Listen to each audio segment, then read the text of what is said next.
UP और बिहार में देवर और भाभी के मजाक का रिश्ता एक अलग ही लेवल पे होता है। एक देवर अपने परिवार में किसी अन्य लोगों से कोई बात करे या ना करे, लेकिन भाभी के साथ वो हर एक बात को शेयर जरूर करता है। उसका हंसी का अंदाज, उसका मजाकिया अंदाज ही कुछ इस लेवल पे होता है कि उस रिश्ते को एक मजाकी रिश्ता भी देखा जाता है। लेकिन कुछ लोग इस रिश्ते को भी शर्मसार करने से पीछा नहीं हटते हैं। दरअसल उस रिश्ते को भी समाज में शर्मसार करने से पीछा नहीं हटते हैं। आज की अगर पूरी कहानी को आप सुनेंगे, जिसमें एक 16 वर्ष का लड़का जिसको अपने ही बड़े भाई के पत्नी के साथ संबंध हो जाता है, आयो दिन उसका बड़ा भाई कई बार उसको रंगे हाथ ही पकड़ते हैं, उसको समझाने का कोशिश करता है, उसको ये गलत रास्ते से हटाने का कोशिश करता है, लेकिन वो देवर इस बातों को मानने के लिए तैयार नहीं होता। लेकिन अचानक से उस 16 वर्ष के लड़का के साथ कुछ ऐसा घटता है जिसको जानने के बाद वहां के समाज के लोगों को भी और स्थानीय थाने के लोगों को भी हैरान होना पड़ा। दरअसल समझते हैं क्या थी आज की पूरी कहानी। राधे राधे, नमस्कार, सत श्री अकाल, मैं हूं कोमल यादव। आज की जो कहानी है, ये कहानी है उत्तर प्रदेश का एक जिला है बदायूं, और इसी जिला के अंतर्गत एक गांव है जिस गांव का नाम है बिलसी। बिलसी क्षेत्र का ही पूरा मामला 24 अक्टूबर के शाम का समय होता है। वहीं पास से कुछ लोग जो खेतों में काम करके अपने घर के तरफ लौट रहे, अभी अचानक से एक लोग चीखते हुए अन्य लोगों को वहां पे बुलाते हैं और बोलते हैं, इसको पहचानने का कोशिश करो, जो आखिर ये है कौन। अब उसकी चीख पुकार की आवाज सुनकर के जो लोग भी खेत में काम करके घर लौट रहे थे, कुछ के सर पे घास जो पशु के लिए लेके जा रहे थे, कुछ लोग अन्य अन्य कामों से खेत की तरफ गए थे, खेत देखने भी, सारे लोग उसके आवाज की तरफ दौड़ते हैं और उस जगह पे पहुंचते हैं जिस जगह से आवाज आ रहे थे। जब लोग वहां पहुंचते तो वहां पे पता चलता एक 16 वर्ष का लड़का जो उसी गांव के थे, लेकिन उसके गले में गमछा लपटा हुआ था। जब उसके पास जाने की कोशिश किया और पास जाने के बाद जब उसके बॉडी को हिलाया गया, डुलाया गया, तो पता चलता है कि उस लड़का का अंतिम सांस खत्म हो चुका है। वो लड़का इस दुनिया को छोड़ करके चले गए हैं। तो धीरे धीरे ये खबर वहां से निकल करके गांव भी पहुंचता, और जैसे ही गांव ये खबर पहुंचे तो गांव में एक सनसनी की तरह पूरा गांव में खबर फैल जाता है कि 16 वर्ष का जो लड़का है, जो सुरेश के बेटा है और परवीन के भाई होता है, वो इस हालत में पड़ा हुआ।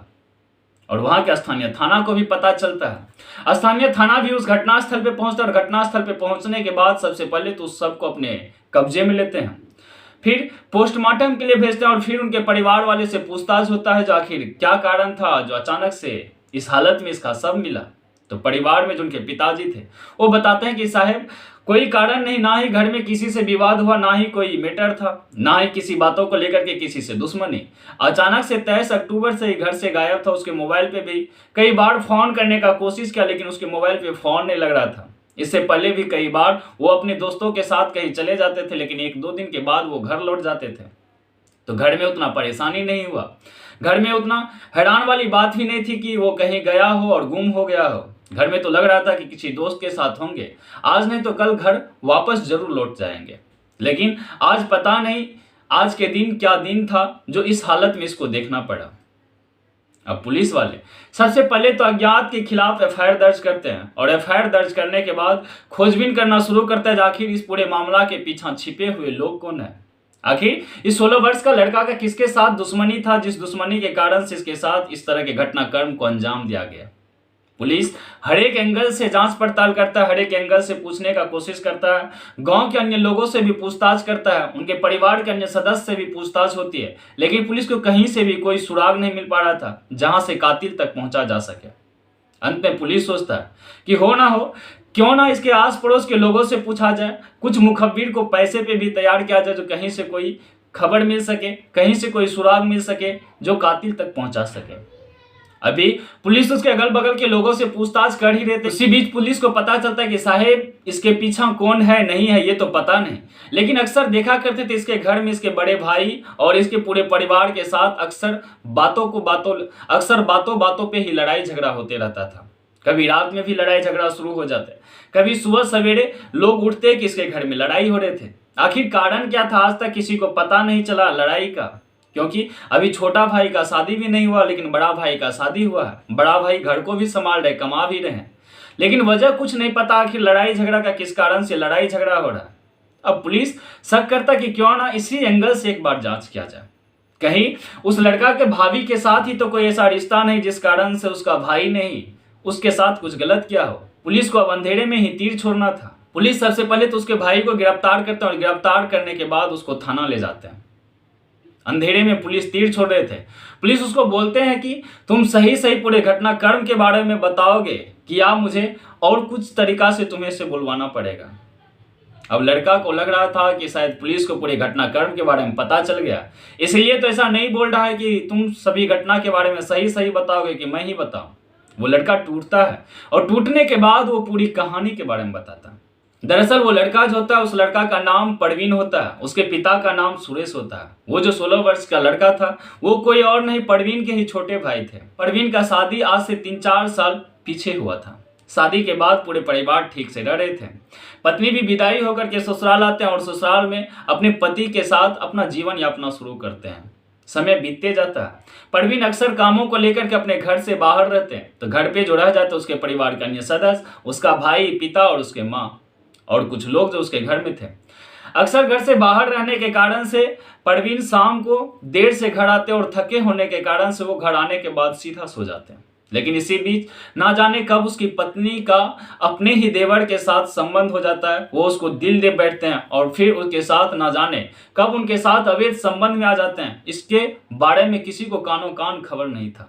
लेकिन अचानक से एक दिन परवीन जब काम के लिए काम पे गए थे, लेकिन वहां काम नहीं लगने के कारण से वो दोपहर में ही घर लौटे थे कि तभी वो देखते हैं उसका पत्नी अपने ही उसके छोटे भाई के साथ आपत्तिजनक स्थिति में है। अब इस दृश्य को देख करके मानो उसके पैरों तले जमीन खिसक गया था, लेकिन वो कर भी क्या सकता, दोनों तो उसको अपने ही थे। एक परिवार भी बचाना था, रिश्ता भी बचाना था, भाई भी अपना, पत्नी भी अपने। तो फिर वो अपने भाई को समझाते हैं और पत्नी को भी समझाने का कोशिश करता है कि जो भी हुआ उसे एक बुरा सपना समझ करके भूल जाओ। आज जो हुआ इस दृश्य को फिर मैं देखना नहीं चाहता, और जो आज यहाँ हुआ इसके बारे में किसी को कानो कान खबर तक नहीं लगना चाहिए, ना ही परिवार के किसी अन्य सदस्य को भी। वो लड़का भी उस दिन मान जाते हैं, पत्नी को भी समझा दिया जाता है और फिर कुछ दिन तो उसका ठीक ठाक से चलता है, दोनों की बातें भी बंद, बस काम को लेकर के मतलब। लेकिन अचानक से एक दिन और जब परवीन अचानक से फिर से घर लौटता है तो उस दिन का दृश्य भी वही था जो दृश्य उसने पहली बार देखे थे। और उस दृश्य को देख करके वो उसी दिन आग बबूला हो जाता है और उसी दिन फैसला लेता है कि आज मुझे अपने भाई को इस दुनिया से हटाना है। और वहीं से वो पूरा प्लानिंग तय करके वो अपने भाई को लेकर के बाहर जाते हैं और बाहर जाने के बाद उसके गले में एक गमछा को तब तक दबा करके रखते हैं जब तक कि उसकी प्राण ना निकल जाए। और फिर उस गमछा में दबे भाई के शव को लेकर के एक झाड़ी में फेंकते हैं और फिर वो अपना घर लौट जाते हैं। उसे तो पता था जो किसी को कानो कान खबर नहीं चलेगा जो आखिर इस पूरे घटनाक्रम के पीछे छिपे हुए लोग कौन है। लेकिन पुलिस अगर अपने आप पे आ जाए तो कातिल को पता लोग से भी सलाखों के पीछा डाल देता है। और इस पूरी घटनाक्रम में भी पुलिस ने अंधेरे में तीर छोड़ा और तीर सही जगह पे लगे और इस पूरे घटनाक्रम के जो कातिल थे वो भी पकड़ाया।